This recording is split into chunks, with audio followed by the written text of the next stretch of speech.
Hey everyone, and welcome to episode 248 of the Your Money, Your Life podcast. We're going to jump into a bunch of things, but before we do, make sure you like, subscribe, 5-star rating review. If you're watching on YouTube, do the same thing, leave a comment.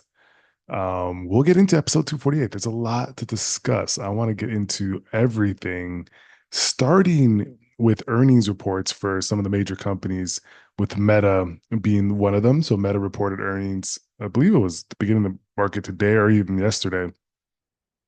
13% increase in third quarter revenue. So that's, AI intelligence and digital advertising sales were boosted.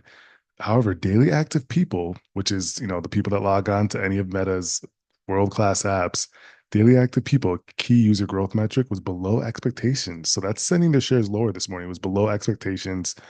Meta has heavily invested in AI to sharpen its targeted ads. So they're using AI to sharpen their targeted ads. If you log on to Facebook, Instagram, even WhatsApp now, everywhere is just they're trying to make it efficient for ads, for their advertising, to make it more targeted, sharpen their skills to target you with anything that they look for when it comes to anything that you could be looking for when it comes to advertising.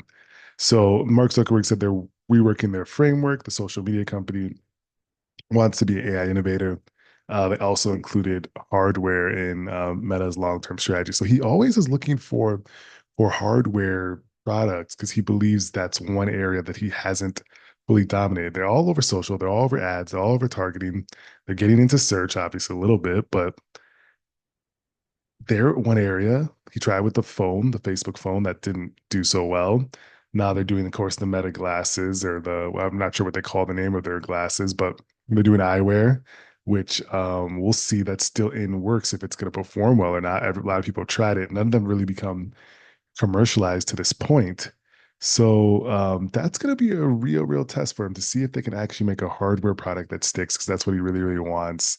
Their AI augmented reality capital expenditure will rise to 100 billion this year. So they're spending 100 billion on AI and augmented reality. That's a lot of money being spent in that area. It's an investment for the long term. Will those investments turn out? Reality Labs unit, its current losses are 4.4 billion.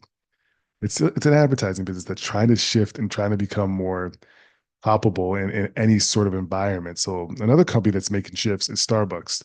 Starbucks is looking to reverse their sales decline.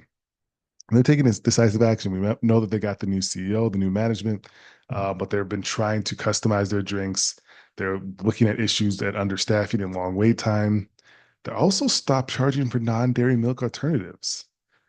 And they're looking to keep their prices steady and not pass these price increases on to consumer. Part of that will be with inflation moderating. The Starbucks earning call, Nichols said that drinks need to be served within 4 minutes. So he's trying to make everything much faster, to one, put consumers back in the stores so they're not having these long wait times. That's probably maybe driving some people away or making them just order, right? Which is not bad for them if people are just ordering. But that's if they're doing it.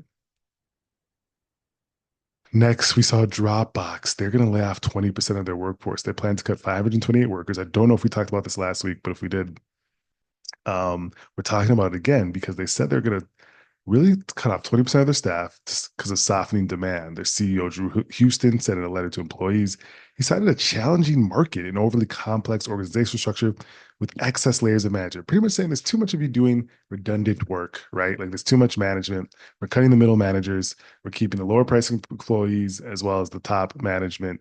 When we're getting rid of that layer in the middle of waste. That's unfortunate. Of course, these news is always unfortunate. We highlighted to so people understand that it's such stuff that goes on in cyclical business nature, and people to protect themselves always keep their resumes ready. It's never fun. It's never fun, but it needs to be highlighted because it helps you also understand what companies are seeing and what is dry and like that's a bellwether for the economy. If Dropbox and other if other big tech places were seeing softening demand, that is an indicator that consumers, businesses are spending less, and that's for a reason, right? So we always want to understand the reasoning behind these cuts if you can. Uber reported earnings and they recorded a record profit, more than 1 billion, a figure that outstrips Wall Street's estimate. So they did better than Wall Street's estimates.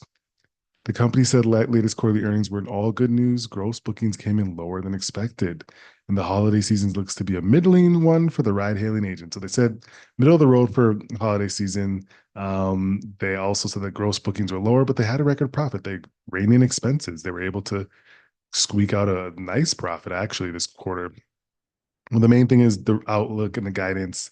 They're saying it's not that great, which is not good news, obviously. So that's one thing to look for Uber.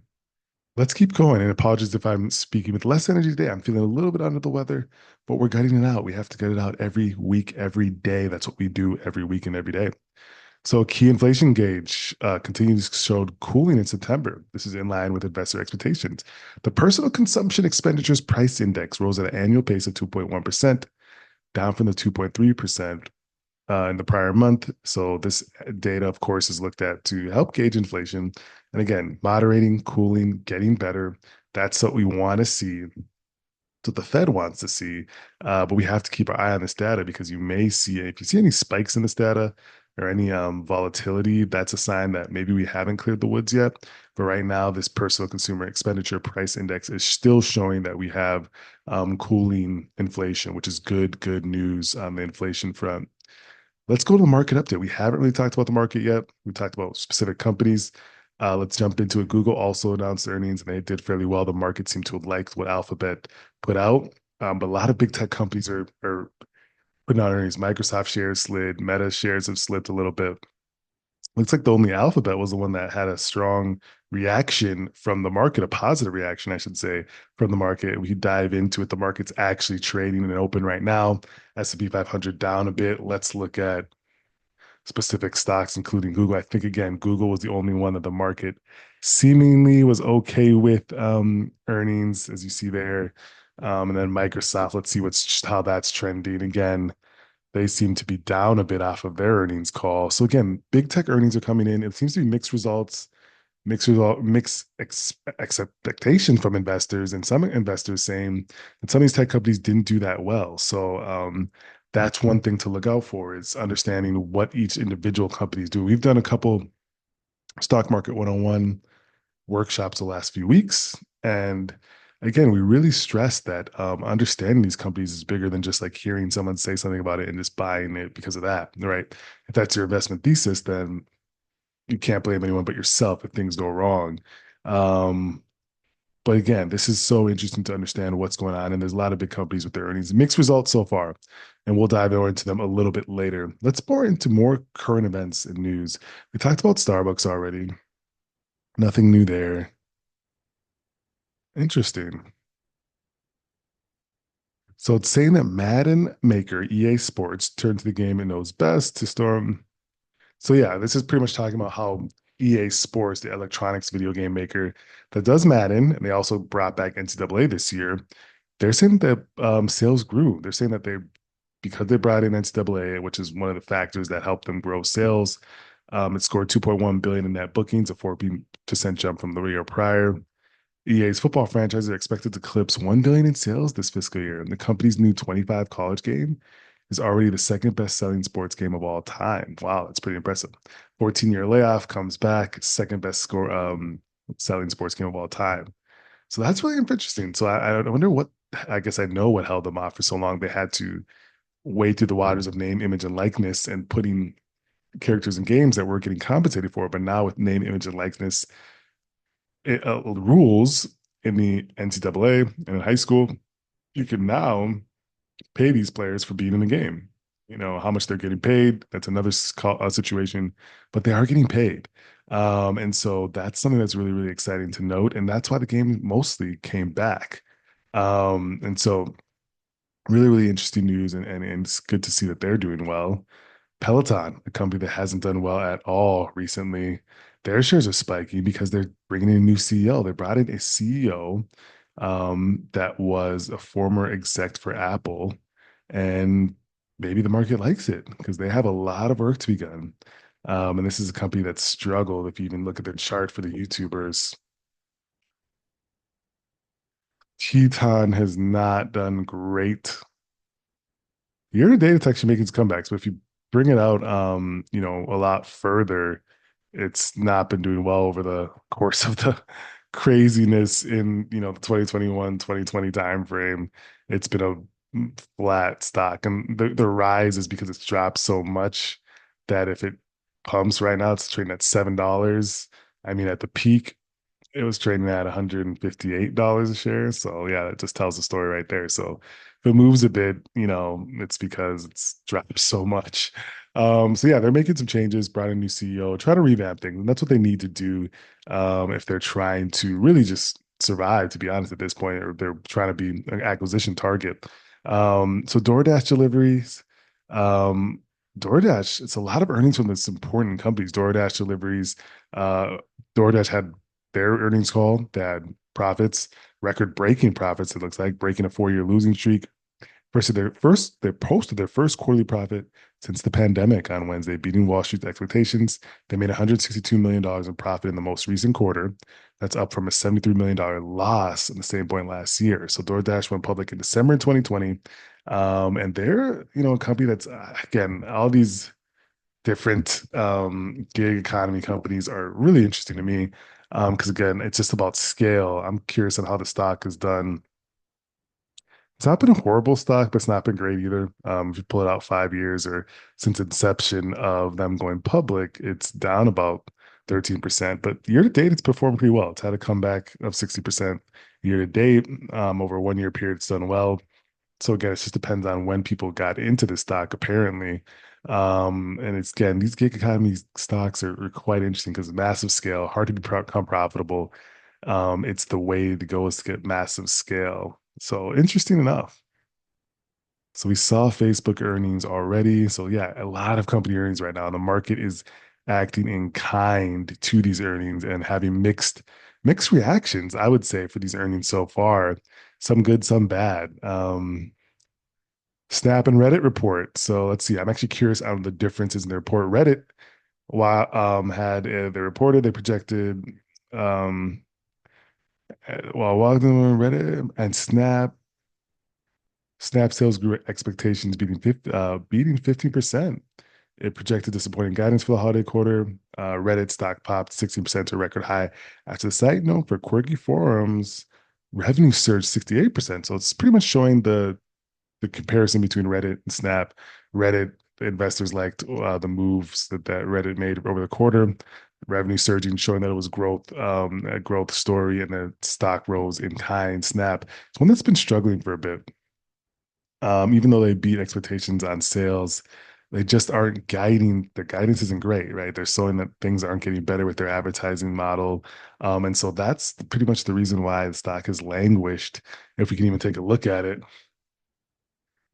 it's languished for a bit here. It might be going up year to date, but I mean, it's a languishing stock, yeah, over the past 5 years. Again, the highs that everyone experienced, a lot of stocks came off of those and never recovered. And it's the bad ones, right? The bad companies. A lot of companies were bloated, inflated because everyone was investing in everything. But let's look at a blue chip or something that, I believe recovered over the period. Like, let's look at stock at Apple. 2021, it's beat those highs, right? So that's a difference between investing in just stuff because someone said it versus understanding the company, understanding their business model, understanding what will drive a company to still produce returns in an environment that isn't just for every company, right? 2020 and 2021 environments for every company. You can invest in anything and it will go up. Not so the case anymore. And Apple's proven that. Like, this is their 2020, 21 highs. They're way above that, right? And you saw the Snap comparison. People would have told you Snap was a better stock back then, right? That's just showing the comparison and investing and understanding what's going forward with these companies versus just hearing something. Super, super important to understand. Let's jump into question of the day. I had a couple fun ones. It's Halloween. Let's do the Halloween one first. Let's do the Halloween one first. Which Halloween item do consumers expect to spend the most on? I think we might have done this one, but if we didn't, let's do it again. Decorations, candy, or costumes? It's got to be costumes. People love costumes. I don't want to dress up. I just really can't. And the answer is costumes. Number one item, $33.92 spent per household. Yeah, that makes sense to me. People really are getting into it, and that's good. Everyone should do what makes them happy. Let's jump into the next one. What is the top three fastest growing careers that don't need a 4-year degree? So for those people, you have kids or people younger, maybe nephews, nieces that are thinking about, I don't want to do a 4-year degree, but what can I do to earn a good living, earn a good wage? That may be a trade or something of that nature. I think it's like HVAC, plumbers, electricians.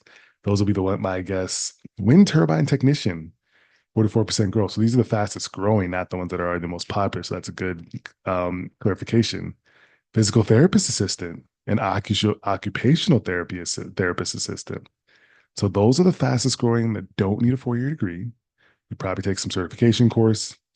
And if you have a passion for it, you jump into it and you're right in. Wind turbine service technician, physical therapist assistant, and occupation therapist assistant. Some really, really good ones to look into for those people out there that have kids and or thinking of it for themselves. Well, folks, that's the Your Money Your Life podcast episode for this week. Make sure you like, subscribe, share, and review. We do this every week, and we will, of course, be back next week